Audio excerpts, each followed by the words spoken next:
আসসালামু আলাইকুম বন্ধুরা, আশা করি সকলে ভালো আছেন। আজকে আমি আলোচনা করব গ্রেপ্তারকৃত ব্যক্তি বা অভিযুক্তের আইনগত অধিকার নিয়ে। একজন গ্রেপ্তারকৃত বা অভিযুক্ত ব্যক্তি তিনটি পর্যায়ে আইনগত অধিকার ভোগ করে থাকেন। ১. বিচার পূর্ববর্তী আইনগত অধিকার, বিচার চলাকালীন আইনগত অধিকার এবং ৩. বিচার পরবর্তী আইনগত অধিকার। আসুন বন্ধুরা জেনে নিই এই সম্পর্কে। বিচার পূর্ববর্তী অর্থাৎ থানায় গ্রেপ্তারকৃত ব্যক্তির আইনগত অধিকারসমূহ। গ্রেপ্তারকৃত ব্যক্তিকে গ্রেপ্তারের কারণ জানাতে হবে। অনুচ্ছেদ ৩৩-১ বাংলাদেশ সংবিধান, ধারা ৫৬ এবং ৮০ ফৌজদারি কার্যবিধি। খেয়াল খুশিমতো আটক ও গ্রেপ্তার করা যাবে না। অনুচ্ছেদ ৯ সার্বজনীন মানবাধিকার ঘোষণা ১৯৪৮। অভিযুক্ত ব্যক্তির নাম ঠিকানা সঠিক পেলে আদালতে হাজির হওয়ার শর্তে মুক্তি দেওয়া যাবে। ৫৭-২ উপাধারা ফৌজদারি কার্যবিধি। মহিলা আসামিকে মহিলা দ্বারা শরীর তল্লাশি করতে হবে। ধারা ৫২ ফৌজদারি কার্যবিধি। কোনো অবস্থায় অতিবৃদ্ধা মহিলা অভিযুক্তকে হাতকড়া লাগানো যাবে না। PRB ৩৩০ বিধি। অভিযুক্তকে ২৪ ঘন্টার বেশি থানায় আটক রাখা যাবে না। অনুচ্ছেদ ৩৩-২ বাংলাদেশ সংবিধান, ধারা ৬১ ফৌজদারি কার্যবিধি। অভিযুক্ত ব্যক্তিকে ভয়ভীতি অথবা প্রলোভন দেখানো যাবে না এবং অভিযুক্ত ব্যক্তি বিবৃতি দিতে চাইলে নিষেধ করা যাবে না। ধারা ১৬৩ ফৌজদারি কার্যবিধি। ধারা ২৪ সাক্ষ্য আইন। অপ্রয়োজনীয় ও ইচ্ছামাফিক গ্রেপ্তার এড়াতে হবে। PRB ৩১৭ বিধি। অভিযুক্ত ব্যক্তির ব্যক্তিগত মালামাল জিডিতে অন্তর্ভুক্ত করে মালামালের রসিদ দিতে হবে এবং আদালতে পাঠাতে হবে। PRB ৩২২ বিধি। অভিযুক্ত ব্যক্তি থানায় হাজিরের সময় জখমপ্রাপ্ত হলে জিডি করতে হবে এবং নিরপেক্ষ ২ জন সাক্ষীকে উক্ত জখম দেখাতে হবে। PRB ৩২৮ বিধি।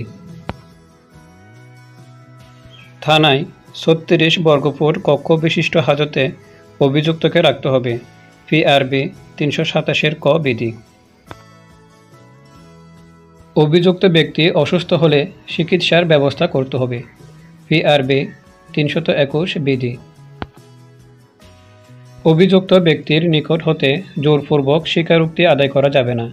অনুচ্ছেদ ৩৫-৪ বাংলাদেশ সংবিধান। অভিযুক্ত ব্যক্তিকে বরাদ্দকৃত খাবার দিতে হবে। PRB ৩৩৩ বিধি।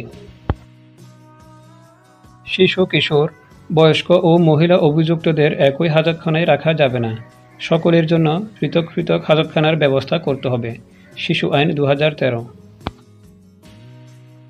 জামিনের অযোগ্য অপরাধে শিশু অপরাধীকে আটক করা হলে শর্ত সাপেক্ষে অফিসার ইনচার্জ কর্তৃক জামিন পাওয়ার অধিকার রয়েছে। ধারা ৫২ শিশু আইন ২০১৩। অভিযুক্ত ব্যক্তিকে শারীরিক নির্যাতন করা যাবে না।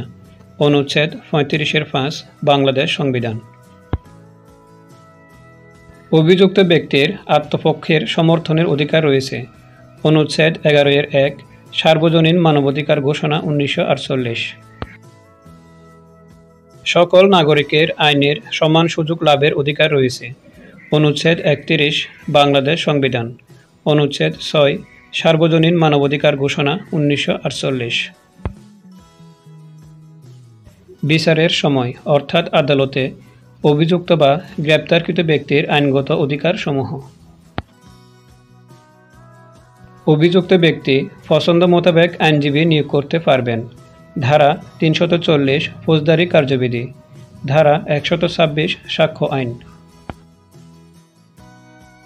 অভিযুক্ত ব্যক্তিকে দ্রুত বিচারের ব্যবস্থা করতে হবে। অনুচ্ছেদ ৩৫-৩ বাংলাদেশ সংবিধান। আদালতে অভিযুক্তকে কোনো রকম শপথ করানো যাবে না। ধারা ৩৪২-৪ ফৌজদারি কার্যবিধি। অভিযুক্ত ব্যক্তিকে নিজের বিরুদ্ধে সাক্ষ্য প্রদানে বাধ্য করা যাবে না। অনুচ্ছেদ ৩৫-৪ বাংলাদেশ সংবিধান। দোষী সাব্যস্ত না হওয়া পর্যন্ত অভিযুক্ত ব্যক্তি নিজেকে নির্দোষ দাবি করতে পারবেন। অনুচ্ছেদ 11 সার্বজনীন মানবাধিকার ঘোষণা 1948। অভিযুক্তকে শারীরিক নির্যাতন করা যাবে না। অনুচ্ছেদ 35 বাংলাদেশ সংবিধান। অভিযুক্ত ব্যক্তির উপস্থিতিতে সাক্ষ্য গ্রহণ করতে হবে। ধারা 253 ফৌজদারি কার্যবিধি। শিশু অপরাধীদের বয়স্ক অপরাধীর সাথে একত্রে বিচার করা যাবে না। শিশু অপরাধী ও বয়স্ক অপরাধীদের একই অভিযোগপত্রে বিচারের জন্য সোপর্দ করা যাবে না। ধারা 15 শিশু আইন 2013। জামিনযোগ্য অপরাধে অভিযুক্ত ব্যক্তির জামিন পাওয়ার অধিকার রয়েছে। ধারা 496 ফৌজদারি কার্যবিধি। ক্ষেত্র বিশেষে জামিনের অযোগ্য অপরাধেও জামিন পাওয়া যায়। ধারা 497 ফৌজদারি কার্যবিধি। শিশু অপরাধীদের জামিন দিতে হবে। শিশুদের সংশোধনমূলক প্রতিষ্ঠানে প্রেরণ করতে হবে। ধারা 52 শিশু আইন 2013। এক মামলায় 15 দিনের বেশি পুলিশ রিমান্ডে দেওয়া যাবে না। 167 2 উপধারা ফৌজদারি কার্যবিধি। PRB 324 বিধি। অভিযুক্ত ব্যক্তির পুলিশ রিপোর্ট বা অভিযোগপত্রের নকল পাওয়ার অধিকার রয়েছে। 173 উপধারা ফৌজদারি কার্যবিধি। অভিযুক্ত ব্যক্তির ব্যক্তিগত হাজিরা মওকুফ করা যাবে। ধারা 205 ফৌজদারি কার্যবিধি। আইনের প্রদত্ত দণ্ডের চেয়ে অধিক দণ্ড দেওয়া যাবে না। অনুচ্ছেদ 6 সার্বজনীন মানবাধিকার ঘোষণা 1948। অভিযুক্ত ব্যক্তিকে নিষ্ঠুর ও অমানবিক দণ্ড দেওয়া যাবে না। অনুচ্ছেদ 35 বাংলাদেশ সংবিধান। অভিযুক্ত ব্যক্তিকে একই অপরাধে দুইবার বিচার করা যাবে না।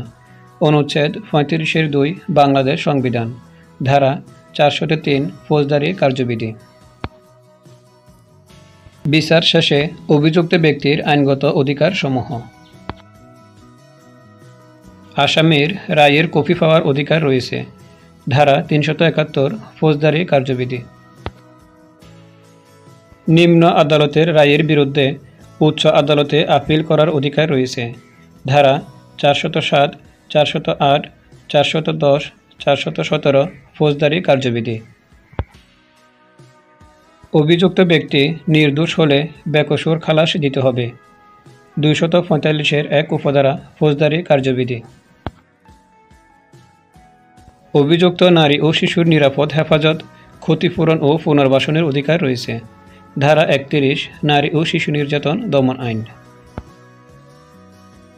মৃত্যুদণ্ডপ্রাপ্তা মহিলা গর্ভবতী হলে হাইকোর্ট বিভাগ দণ্ড স্থগিত বা মনে করিলে দণ্ড হ্রাস অথবা শিশু জন্মের পর মৃত্যুদণ্ড কার্যকর করার আদেশ দিতে পারেন। ধারা 382 ফৌজদারি কার্যবিধি। মহামান্য হাইকোর্টের অনুমোদন ব্যতীত কোনো মৃত্যুদণ্ড কার্যকর করা যাবে না। ধারা 374 ফৌজদারি কার্যবিধি।